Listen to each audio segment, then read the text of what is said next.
testicles, balls, nuts, magi mamingsi jajat yam kre. Moi ni si Manipuri tadi akoina Nupagi alu haina so khangnai. Ama boiro. Sigi Nupagi ball zura si leiramdragadi, palamdragadi, ngasigi video se su leiramoi, aduga video se yengdoriba domso leiramoi. Pogla amoi doribani. Nupagi haksang mapal thungda khong ani karakta amana made kitang chonthrap tawra yalla leiriba sigi sex organ asai atuki mating maru oi. Masta okhak masing yamlaba pa ma pu boki thangtha maru sauduna chongduna leiribani. Ngasigi video sagi hekta bade haina angakpa phawdgumba sigi bol zura sigi maramda yam tasing laba wa khradang khangmina se. Wow!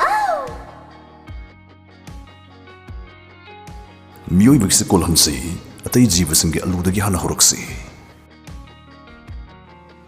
Aikhoi miyoi bagisiga chap manadragasu laboina polpa jibu khudimukta makhal ama natraga magi aludi dum palai. Adubu leiriba jiva sigi marakta sigi bus cricket hariba hari nongnang makhalsta panba lusna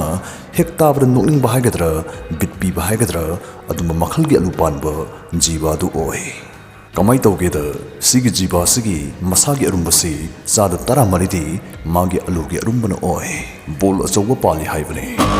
kudamoina keji humphunipan lumani pamada magi arumbasi sada tara maridi sigi bol zura sigi arumbora magadi yam drabada magi bol zura do keji tara romdi lumdoribane bus cricket asdi masaga chanadna sawba bol panbagi interesting oijabagi watane tasingna size sawarum dalagadi sigi red whale hariba whale makhals da panba balls na prithvi gi na khwaidi gi chawa ball adu oi changchata moi gi balls ti keji lising amarum lumi amadi phambi gelan amamam puthokpa ngamme yamsu sopsin dabi niyam chumne sizna bahiragadi profit tan bayabadugumba investment f amagi matangda khangmina sei sun games fc mato karamna sizna gani haibdo hanai khoi khangmina sei description link ta sangbada sumain hana thorakane Sida isagi mobile number, account password amadi, email menbiyo. Register tawda sinakiba mobile number amadi password siznaraga san investment account ta login tawbiyo. Sidai mine thaba icons da hana sanbiraga, sige wallet thaba icons da damu lakbiro. Research tawnabagidamag research option asi INR kanbiyo. Aduga research tawgadabe amount adu makhagi stay kanbiyo. Research method asi fast pay kanbigidabane. Sidai di pay now sta click tawbiraga research payment complete tawbiro. Loinana research payment screenshot adu account manager da submit tawbiyo. Submit tawkibaga research payment mai pangna tawkhraba atai members sing hisabta khudakta dongi account da 20% cashback phangane.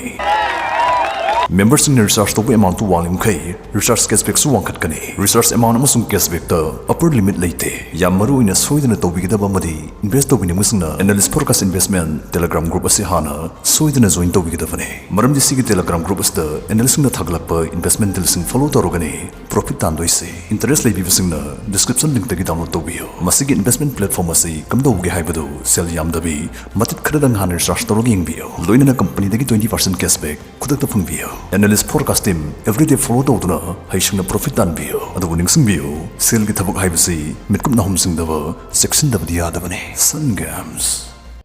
well gi ball gi maram staida adum hana khanglam khiroi khanjabadugumba wafam amadanga haijaramge Iceland haribali box staida state ji ko bodugumba use sungba company amalai hariba sigi companies na ningtham thammai chalpata pangthoknaba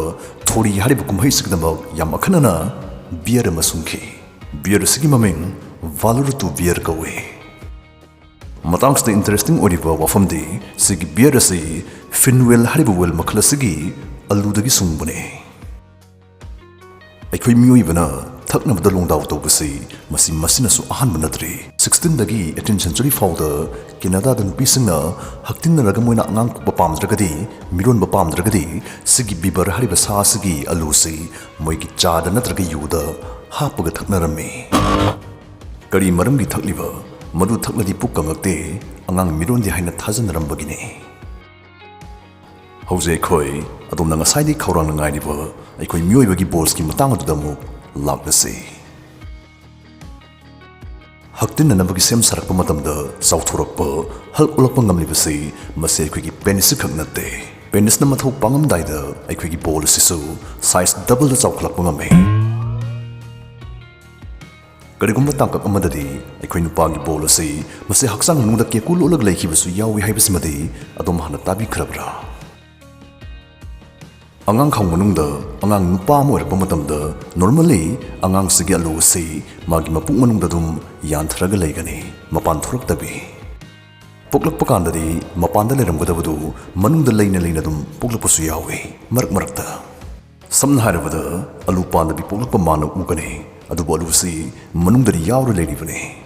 ꯃꯁꯤ ꯊꯥ ꯈꯔꯒꯤ ꯃꯇꯨꯡꯗ ꯃꯊꯟꯇ ꯃꯔꯥꯅꯥꯏ ꯃꯄꯥꯟ ꯊꯣꯛꯆꯔꯛꯀꯅꯤ꯫ ꯊꯣꯔꯛꯇꯕꯁꯨ ꯑꯗꯨꯝ ꯌꯥꯎꯏ꯫ ꯊꯣꯔꯛꯇ꯭ꯔꯒꯗꯤ ꯊꯥꯡ ꯊꯥꯔꯒ ꯂꯧꯊꯣꯛꯅꯗꯧꯔꯤꯕꯅꯤ꯫ ꯑꯗꯨꯕꯨ ꯂꯥꯏꯕꯛ ꯊꯤꯕꯗꯤ ꯁꯨꯃꯥꯏꯅ ꯊꯥꯡ ꯊꯥꯔꯒ ꯑꯂꯨ ꯂꯧꯊꯣꯛꯈꯤꯕꯁꯤꯡ ꯇꯨꯡꯗ ꯇꯦꯁꯇꯤꯀꯜ ꯀꯦꯟꯁꯔ ꯅꯥꯔꯛꯄ ꯌꯥꯕꯒꯤ ꯆꯥꯟꯁ 40% ꯂꯩꯗꯅ ꯑꯦꯛꯁꯄꯔꯠꯁꯤꯡꯅ ꯍꯥꯏꯔꯤ꯫ ꯑꯩꯈꯣꯏ ꯍꯧꯖꯤꯛ ꯑꯩꯈꯣꯏꯒꯤ ꯈ꯭ꯋꯥꯏ ꯃꯔꯨꯑꯣꯏꯕ ꯀꯌꯥꯠ ꯑꯃ ꯑꯣꯏꯔꯤꯕ ꯑꯂꯨꯁꯤ ꯍꯛꯆꯥꯡ ꯃꯅꯨꯡꯗ ꯆꯦꯛꯁꯤꯟꯅ ꯄꯥꯜꯂꯝꯗꯗꯅ ꯃꯄꯥꯟꯗ ꯌꯥꯜꯂꯒ ꯄꯥꯜꯂꯝꯂꯤꯕꯁꯤꯒꯤ ꯃꯔꯝ ꯑꯃꯨꯛ ꯈꯪꯃꯤꯟꯅꯔꯁꯤ꯫ ꯀꯩꯅꯣꯝꯅ ꯍꯥꯏꯐꯦꯠꯇꯪ ꯊꯦꯡꯉꯛꯄꯗ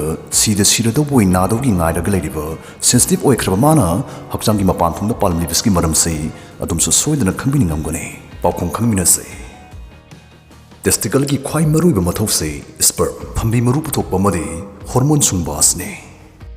ꯃꯄꯨꯡ ꯃꯔꯩ ꯐꯥꯔꯕ ꯅꯨꯄꯥ ꯑꯃꯒꯤ ꯕꯣꯜ ꯖꯨꯔꯥ ꯑꯁꯤꯅ ꯆꯥꯡꯆꯠꯇ ꯅꯨꯡꯇꯤꯒꯤ ꯑꯣꯏꯅ ꯁ꯭ꯄꯔꯝ ꯃꯤꯂꯤꯌꯟ 200ꯔꯣꯝꯗꯤ ꯑꯗꯨꯝ ꯄꯨꯊꯣꯛꯂꯤꯕꯅꯤ꯫ ꯑꯗꯨꯕꯨ ꯑꯩꯈꯣꯏ ꯃꯤꯑꯣꯏꯕ ꯖꯥꯇꯤ ꯑꯁꯤ ꯉꯁꯤ ꯐꯥꯎꯕ ꯒ꯭ꯔꯍꯁꯇꯩꯗ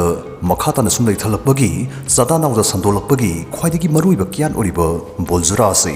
ꯀꯔꯤꯒꯤ ꯇꯐꯣꯡ ꯄꯥꯜꯂꯝꯂꯤꯕꯅꯣ ꯍꯥꯏꯕ ꯑꯁꯤꯅꯤ꯫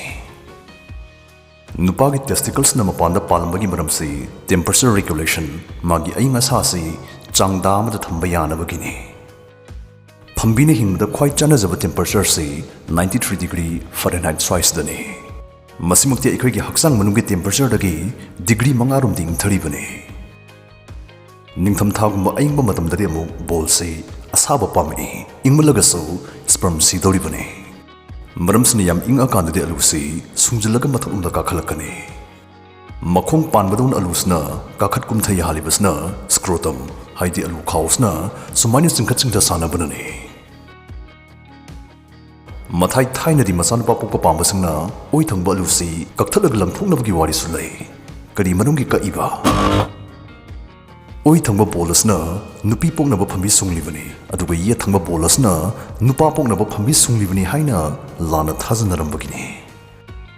ꯁꯦꯛꯁ ꯁꯦꯜꯁ, ꯁ꯭ꯄꯔꯝꯒꯨꯝꯕ ꯁꯨꯡꯅꯕꯒꯤ ꯁꯦꯜꯁꯤꯡ ꯈꯥꯏꯗꯣꯛ ꯈꯥꯏꯖꯤꯟ ꯇꯧꯕꯒꯤ ꯊꯧꯑꯣꯡ ꯃꯥꯏꯑꯣꯁꯤꯁ ꯑꯁꯤ ꯃꯁꯤ ꯑꯂꯨ ꯑꯅꯤꯃꯛꯇ ꯆꯞ ꯃꯥꯟꯅꯅ ꯇꯧꯏ ꯍꯥꯏꯕꯁꯤ ꯉꯁꯤ ꯑꯩꯈꯣꯏꯅ ꯁꯥꯏꯟꯁ ꯆꯥꯎꯈꯠꯂꯛꯄꯗꯒꯤ ꯆꯞ ꯆꯥꯅ ꯈꯪꯂꯕꯅꯤ꯫ ꯍꯥꯏꯗꯤ ꯑꯣꯏꯗꯩꯕ ꯑꯣꯏꯒꯦꯔꯥ ꯌꯦꯠꯇꯩꯕ ꯑꯣꯏꯒꯦꯔꯥ ꯊꯣꯔꯛꯄ ꯐꯝꯕꯤꯗ ꯑꯉꯥꯡ ꯅꯨꯄꯥ ꯑꯣꯏꯍꯟꯗꯧꯔꯤꯕ Y ꯀ꯭ꯔꯣꯃꯣꯖꯣꯝ ꯌꯥꯎꯔꯛꯄ ꯌꯥꯕꯒꯤ ꯆꯥꯡꯁꯤ ꯆꯥꯟꯁ 50-50ꯅꯤ, ꯆꯥꯡ ꯆꯞ ꯃꯥꯟꯅꯩ ꯍꯥꯏꯕꯅꯤ꯫ ꯑꯣꯏ ꯊꯪꯕ ꯕꯣꯜꯕꯨ ꯃꯤꯔꯥꯏꯕꯤꯒꯅꯨ, ꯀꯤꯕꯤꯒꯅꯨ꯫